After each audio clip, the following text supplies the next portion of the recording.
அம்மா என்னம்மா பண்ற? தீபாவளிக்கு பலகாரம் சொல்றேன்டா. பலகாரமா? சரி சரி சரி சரி.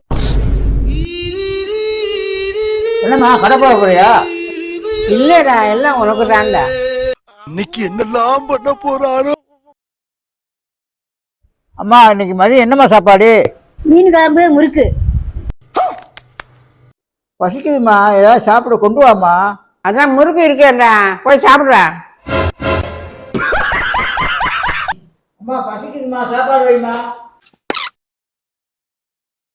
தோசைக்கு யாராவது முறுக்கு வச்சு சாப்பிடுவாராம்மா? அதுலையும் ஒரு தோசையை வச்சுட்டு 3 முறுக்கு வச்சிருக்கியம்மா. அம்மா ஒரு வழியா முறுக்கு முறுக்குமா. நீ நல்லா சாப்பிடுறது எனக்கு தெரியும்டா. அதனால தான் இன்னொரு டப்பால முறுக்கு சுட்டு வச்சிருக்கேன்.